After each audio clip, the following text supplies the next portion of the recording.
Assalamualaikum warahmatullahi wabarakatuh.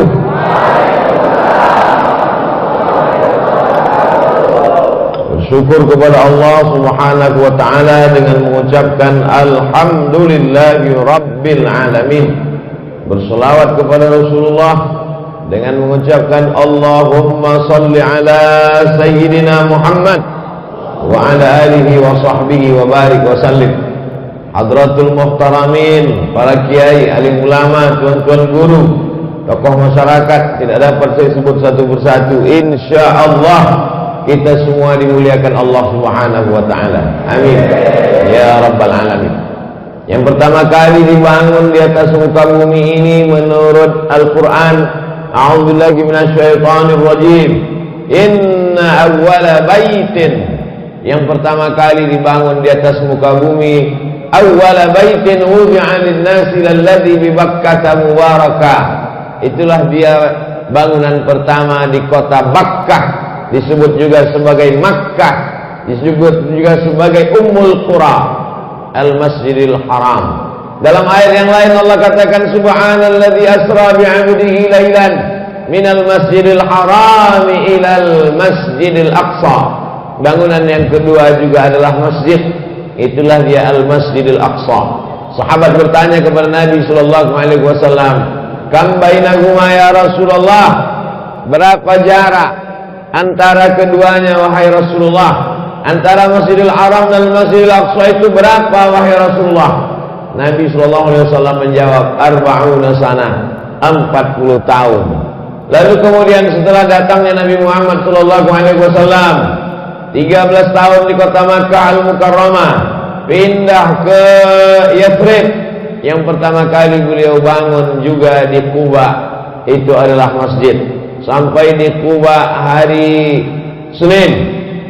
Lalu kemudian pada malam Selasa, malam Rabu, malam Kamis, malam Jumat, 4 malam di Kuba berdirilah satu masjid Kuba.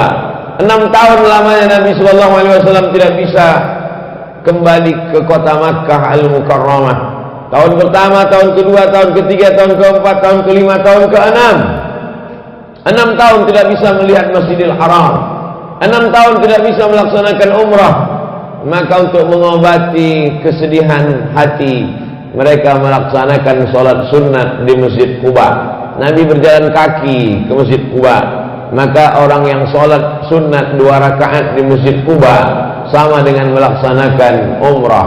Jadi kalau kita hampir setahun ini tidak bisa melaksanakan umrah, bagaimana cara kita bisa melihat Masjidil Haram? Bagaimana kita bisa tawaf dan sa'i melaksanakan umrah? Lagi-lagi Allah Ta'ala memberikan alternatif dengan cara memakmurkan masjid. Man shalla subha fi jama'atin, siapa yang sholat subuh berjamaah, thumma qa'ada yadhkurullah, setelah itu dia tidak keluar masjid, dia duduk berzikir dengan Allah hatta tatlu'ash syams, sampai terbit matahari. Tsumma yusalli rak'ataini, salat sunat 2 rakaat, kanat lahu ka ajri hajjatin wa umrah, dapat pahala seperti haji dan umrah. Tamah, sempurna. Semua qaumun fi baitin min buyutillah, sekelompok orang datang berkumpul di rumah Allah, yatluna kitab Allah, membaca kitab suci Al-Quran, wa yatadarasunahu fima bainakum, mengkaji isinya. Nazalat alaihimus sakinah, turun ketenangan ke dalam hati mereka. Ghasyiyat bihimur rahmah, diliputi rahmat kasih sayang Allah Subhanahu wa taala. Haffat bihimul malaikah, mereka dikelilingi oleh para malaikat. Wa dzakarahumullahu fi man indah, mereka dibanggakan Allah taala kepada para malaikat. Hari libur, hari yang mestinya orang balas dendam atas sakit hati, berangkat bekerja macet pagi, pulang petang sampai malam, maka dibalaskan sakit hati pada hari libur, dia tidur sampai jam 8, jam 9. Tapi justru itu tidak terjadi di lingkungan kita. Orang tetap datang ke masjid, sholat berjamaah. Maka mudah-mudahan anak cucu kita istiqomah sampai hari kiamat, insyaallah. Lalu kemudian Nabi Shallallahu Alaihi Wasallam pada hari Jumat menuju Yathrib dari Quba. Maka perjalanan itu mereka berhenti sejenak melaksanakan sholat Jumat. Tempat Nabi melaksanakan sholat Jumat itu belum ada masjid, sholat di tanah lapang saja. bekas tempat sujud Nabi Shallallahu Alaihi Wasallam itu dijadikan masjid oleh khalifah yang adil bernama Umar bin Abdul Aziz. Itulah yang disebut dengan Masjid Al-Jumu'ah, tempat sholat Jumat pertama kali. Bekas sujud Nabi di tanah lapang, kening yang mulia, bersimpuh sujud di tanah yang mulia, dibangun bangunan yang mulia, Masjid Al-Jumu'ah. Lalu kemudian Nabi sampai ke Yathrib, Nabi robah nama Yathrib menjadi Al-Madinah Al-Munawwarah, kota yang terang benderang dengan cahaya, cahaya Islam, cahaya iman, nurun nubuwah, cahaya kenabian. Lalu kemudian di tempat itu pun bangunan yang pertama dibangun adalah masjid. Maka membangun masjid adalah bagian dari sunnah Rasulullah Sallallahu Alaihi Wasallam. Lalu ketika hari berganti, musim berubah, bangunan yang sederhana, lebar hanya 22 meter, panjangnya ke belakang hanya 15 meter.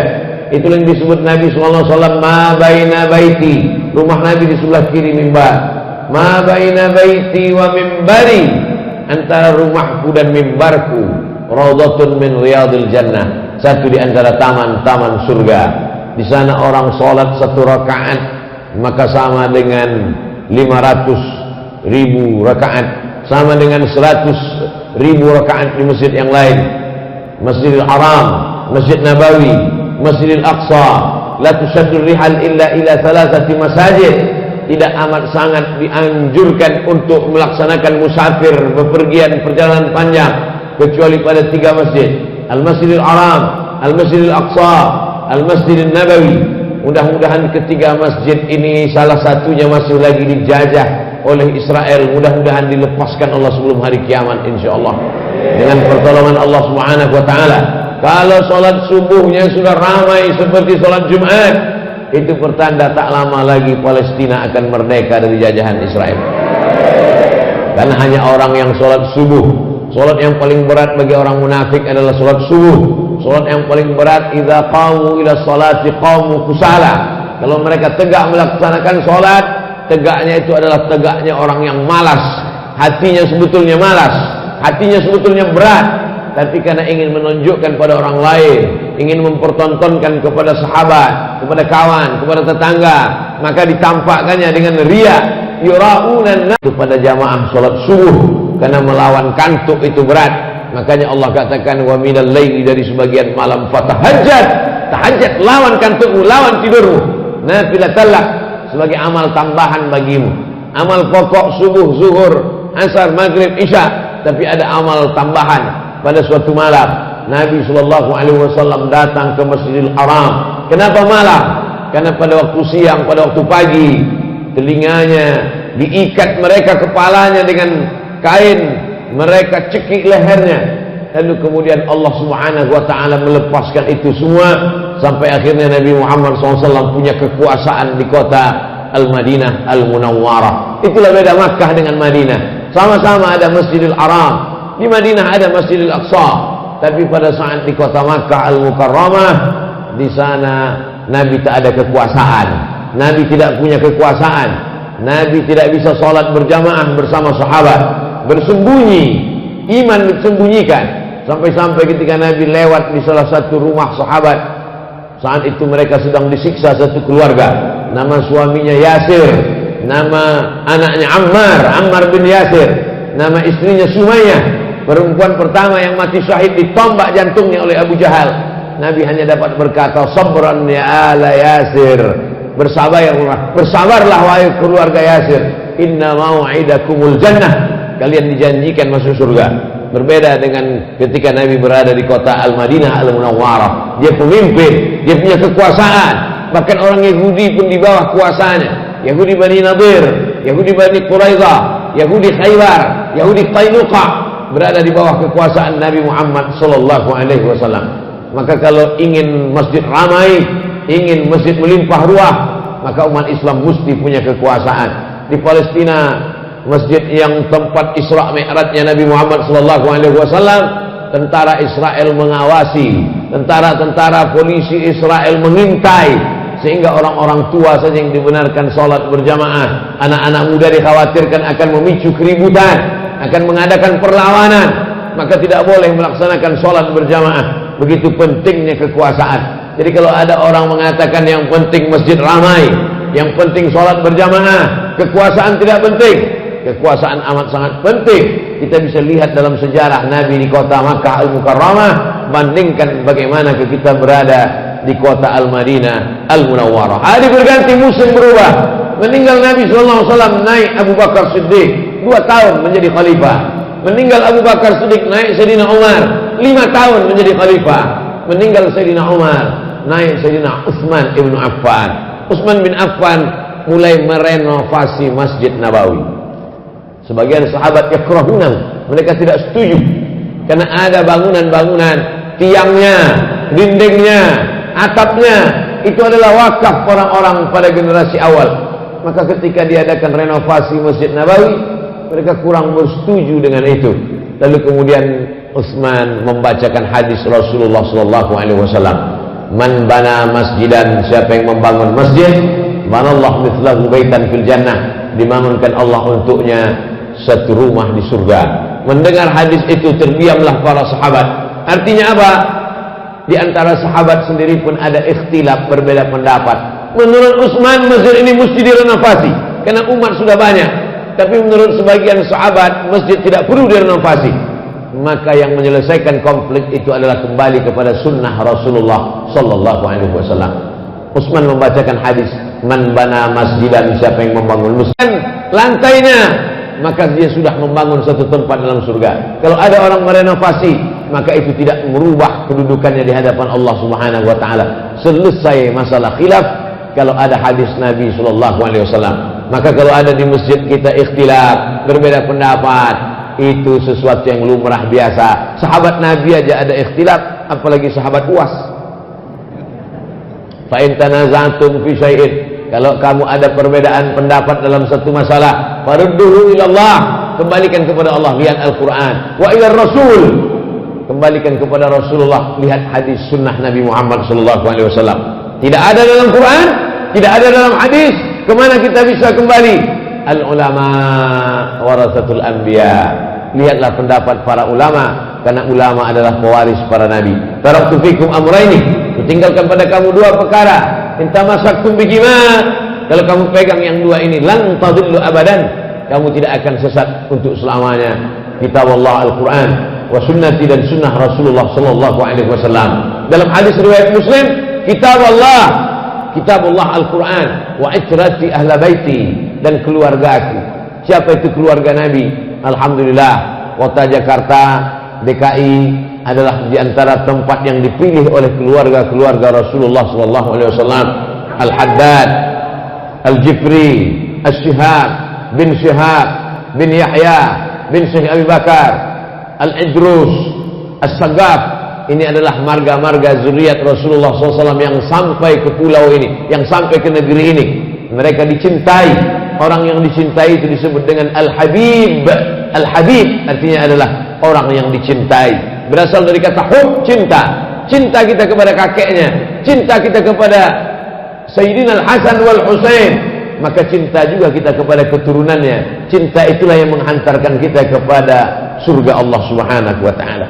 Makanya dalam hadis itu dikatakan 2, berpegang teguh kalian kepada Al-Quran, berpegang teguh kepada sunnah.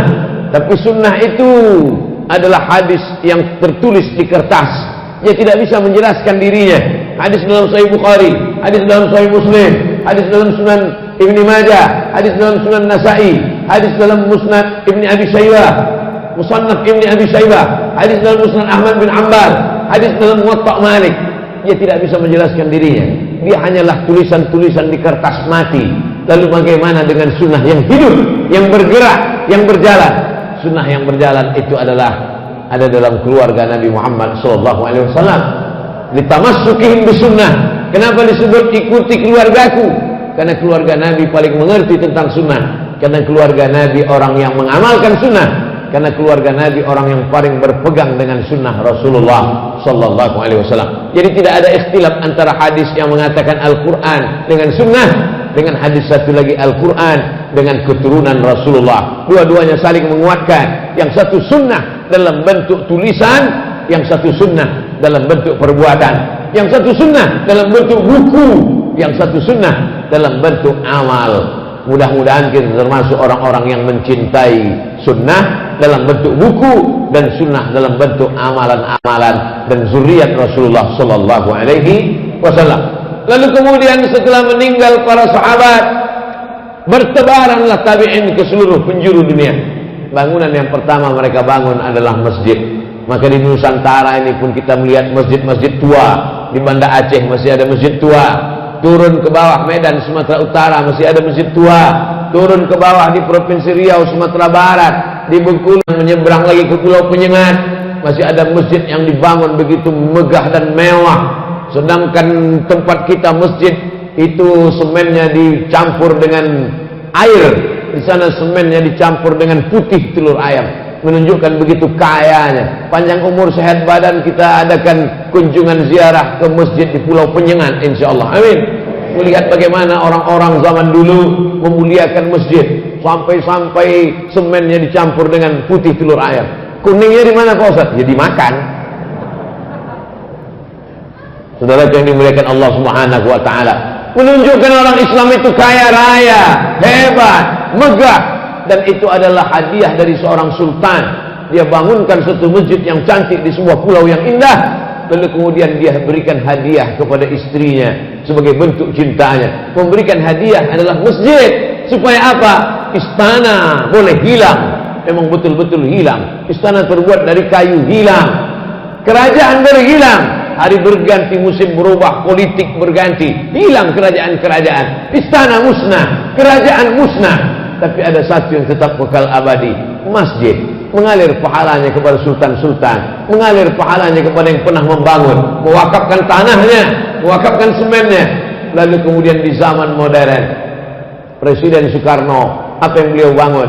Yang beliau bangun yang kekal abadi adalah masjid. Masjid Istiqlal, masjid terbesar se-Asia Tenggara. Malaysia, Brunei Darussalam, Patani Thailand Selatan, Moro Filipina, dikumpulkan negeri-negeri Asia Tenggara, Muslim terbesar Singapura. Tapi masjid yang paling terbesar adalah Masjid Istiqlal. Betul, hari berganti, musim berubah, orde lama tumbang, naik orde baru pun tumbang, masuk reformasi, tapi ada yang tidak tumbang. Masjid yang dibangun oleh orde lama, Masjid Istiqlal, masjid yang dibangun oleh masjid orde baru, Masjid At-Tin, dan Masjid Muslim Pancasila dengan ciri khas kubahnya. Seluruh negeri dibangun, rezim berubah, kekuasaan tumbang, presiden meninggal, tapi ada satu yang tetap tegak abadi. Apa dia? Masjid. Maka kalau mau kekal abadi, jangan kekalkan dengan kekuasaan, tapi kekalkan dengan membangun masjid. Maka berlomba-lomba membangun masjid. Salah satu masjid yang masih tetap tegak kekal abadi hari ini adalah masjid yang kita tempati hari ini, yang kita laksanakan sholat berjamaah. Enak aja Ustaz sholat kita sholat berjamaah. Ustaz sendiri nggak ikut. Saya sholat berjamaah juga.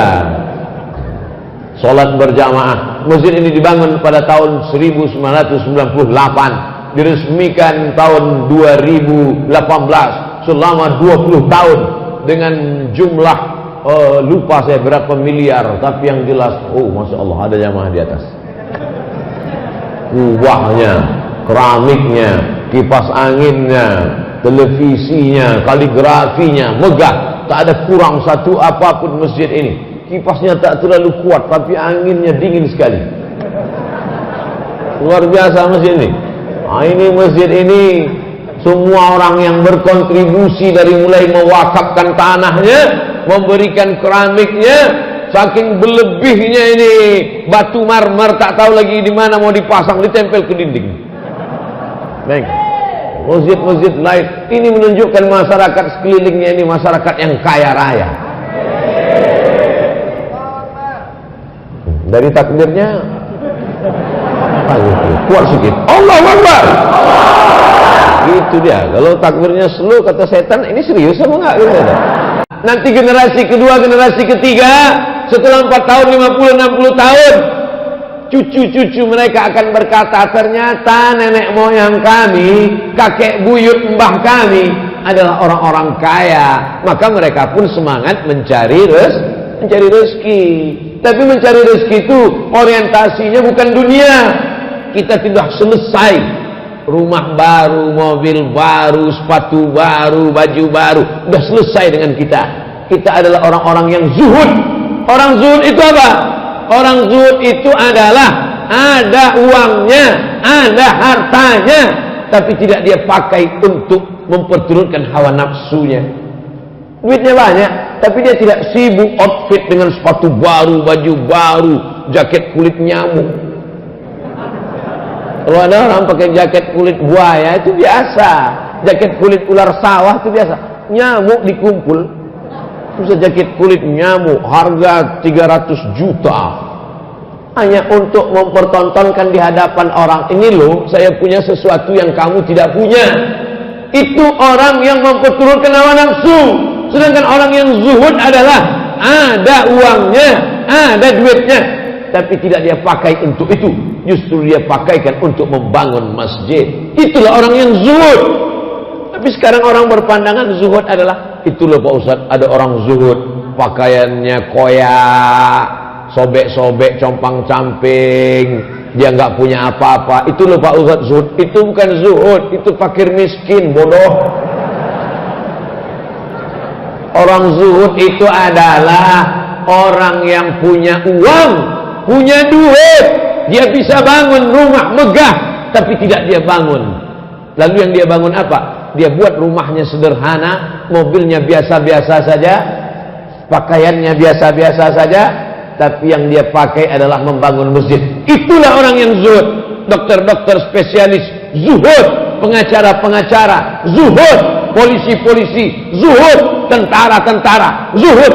Mereka sanggup beli mobil mewah, tapi dia pakai mobil biasa. Kenapa? Karena uangnya dia pakai untuk membangun masjid. Ini mesti diluruskan pemahaman tentang zuhud ini. Ini ada orang penanya sampai 10 juta harganya. Ustaz Muhammad, ini pena saya ini 10 juta nih Ustaz. Yang nanya siapa? Sekali tegak berdiri, outfit 100 juta. Mulai sepatu 30 juta, celana 20 juta, kemeja 5 juta, kopi 5 juta, semuanya utang. Kredit semua. Setiap dengar suara sepeda motor di depan rumah, pucat ketakutan. Siapa? Debit kolektor. Mau menagih hutang. Makan tak selera, tidur tak lelap. Bukan itu keindahan hidup. Keindahan hidup adalah hidup biasa-biasa saja, hidup dengan cara yang sederhana, normal-normal. Inilah orang disebut orang cerdas, smart. Al-Kayyis bahasa Arabnya. Siapa nama anaknya? Kayyis. Apa arti Kayyis? Entah. Kayyis artinya orang yang cerdas.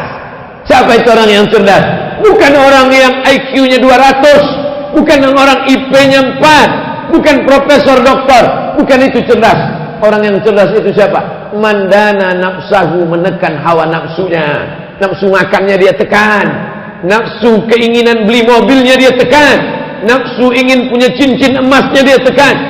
Wa amila 5, beli mobil dari emas, kalau kau mati tinggal. Tapi kalau kau bangunkan ke masjid, inilah yang akan kekal abadi sampai hari kiamat insyaallah. Amin.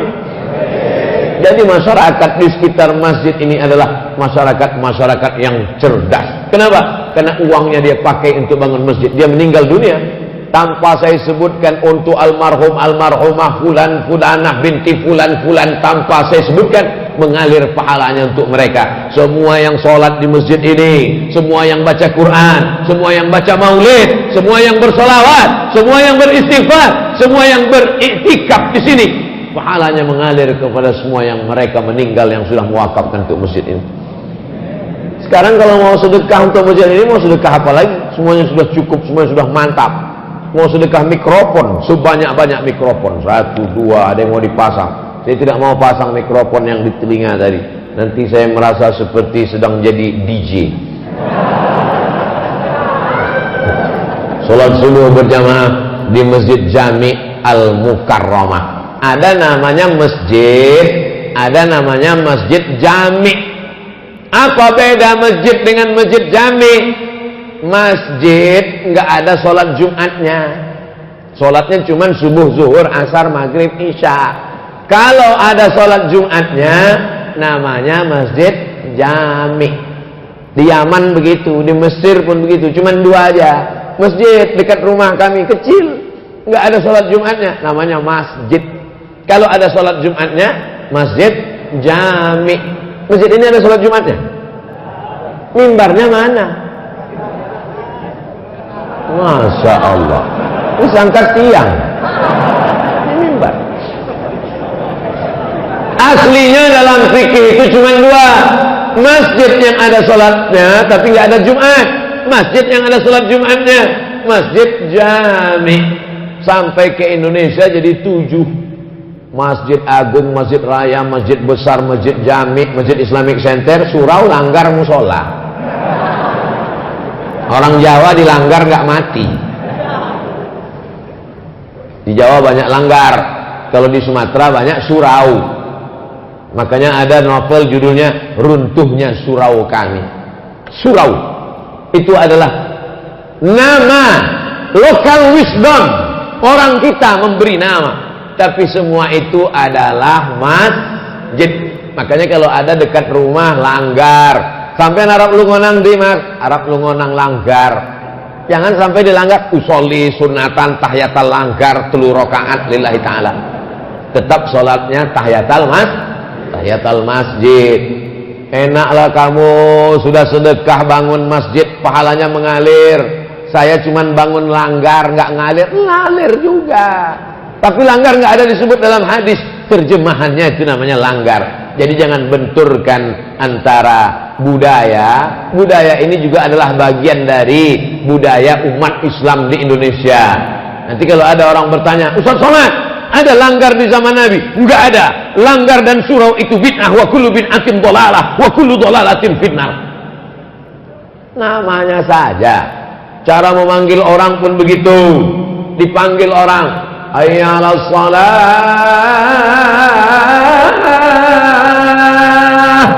Di Makkah cukup dipanggil hayya 'alas shalah, orang bangun.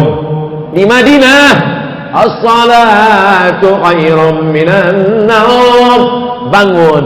Di tempat kita susah bangun. Hutannya lebat. Mana ada di Maroko pohon kayu sebesar itu? Nggak ada. Di Sudan nggak ada pohon kayu sebesar itu. Di Mesir nggak ada pohon kayu sebesar itu. Di Indonesia pohon kayu besar-besar. Maka dilobangi bagian dalamnya, dipasang itu kulit kambing. Maka dipasang, dipukul. Nah, itu dipukul. Makanya bangun semuanya. Pukul bangun. Apa namanya? Beduk namanya, itu besar. Melihat beduk itu saya teringat masa kecil dulu. Saya kalau kami di Sumatera sholat maghrib itu jam 6.30 azan maghrib. Jam 6 saya sudah ke masjid. Masuk masjid sama kawan-kawan ke masjid, masuk ke dalam beduk. Masuk ke dalam beduk, kawan mukul di luar. Coba pukul.